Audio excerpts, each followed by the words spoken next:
اهلا وسهلا، كي دايرين؟ لاباس عليكم؟ نتمنى تكونوا بخير وعلى خير. رجعت لكم من جديد بواحد الفيديو، بغيت نتقاسم معكم واحد الخريجه اللي كانت خفيفه ظريفه، وقلت علاش لا نصور البنات واخا غير مقتطفات يعني قليله، ونعرفكم على هذا المكان. هذا اسباس صنهاجه اللي جا في طريق ديال بوزنيقه. الصراحه زوين زوين بزاف البنات، وكما كتشوفوا هنايا فيه جليسات اللي كيكونوا هكا معزولين، كتجلسي غير بوحدك مع وليداتك، مع مالين الدار، مع العائله، كتبقاي بوحدك بحال جالسه في شي عرس ولا في شي بلاصه معروضه. المهم البنات هنا بالنسبه للاكل ديالهم الصراحه زوين بزاف. ها هو المنيو غتشوفوه، ديروا هكا كابتور ديكرون باش تشوفوا حتى الاسمنه راه الصراحه ريزونابل مقارنه مع الجوده ديال الاكل البنات. زعما ماشي غادي نجيو نشكرهم. الاكل ديالهم، الماكله ديالهم زوينه بزاف بزاف بزاف. وهنا البنات ما شهيتكم في هذا الخبز بوحدو عالم.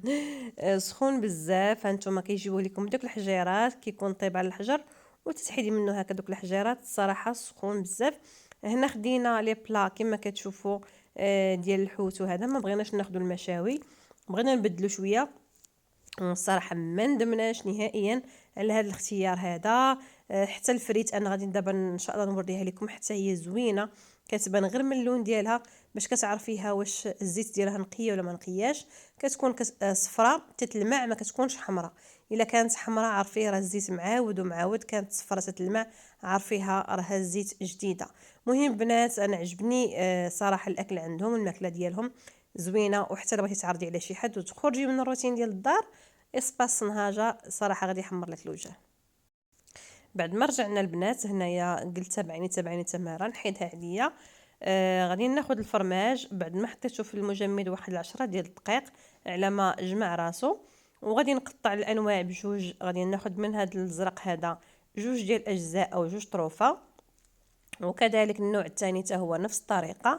بالنسبه لي انا كرأي شخصي ما غاديش نحك هذا الفرماج كامل ويبقى في المجمد، وبالتالي غادي يفقد ديك البنه ديالو.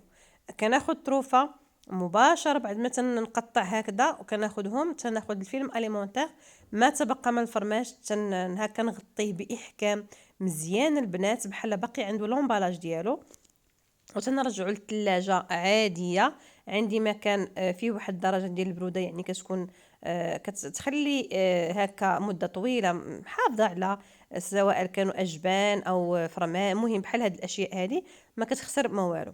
وهنا البنات كما كتشوفوا كناخذ طروفه طوال على حسب لاباراي اللي عندي اللي غادي نخدم بها هي هذه. واخا صراحه صعيبه شويه في العمل ديالها، ولكن النتيجه كتعطيك نتيجه اللي رائعه وزوينه مقارنه مع الاشواط. الاشواط كيعطيك هكا حبيبات، اما هذا تيجي على شكل طوري. المهم بنات غير صبروا معايا لانه الصوت خصكم عندها مشكل. بقيت من ديك المرضى بقى عندي هذا المشكل. المهم البنات كما كتشوفوا معايا هذا هو الشكل ديالو كيفاش غادي يجي.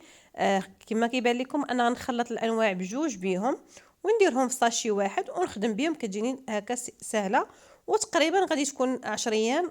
كيف ما قلت لكم كناخذ القياس ديال 10 ايام فقط. المهم هذا هو النوع الثاني حتى هو نفس الطريقه، وغادي نخلطهم مع بعضهم وغادي يجوني ساهلين. وهنا صافي بعد ما كملت البنات هذيك الكميه اللي عندي هنا، راه هذا هو الكيس الثاني البنات. هادو هما دوك لي ساشي او لي صاك ديال المجمد.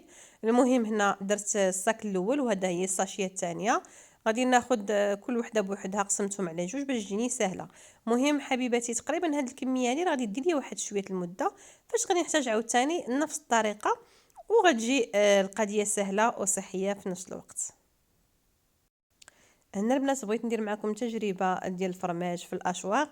وطحنته على اعلى سرعه، ولكن النتيجه ما غاديناش بحال الروبو. هنا غادي تطحن على شكل كويرات صغيره او شكل غيجينا هكا شويه حبيبات، ماشي بحال كيف ما النتيجه ديال الروبو، ولكن حتى هي قاضيه الغرض ماشي مشكل. المهم هو اننا يكون هكا مصايب. وهنا ما بقى لي غير نودعكم حبيباتي على الامل باللقاء بكم ان شاء الله بخير وعلى خير. هادو مقتطفات او هذا مقتطف من الفيديو القادم ان شاء الله، بهذه المملحات اللي بسيطه اللي صايبت وبحشوه اقتصاديه. السلام عليكم.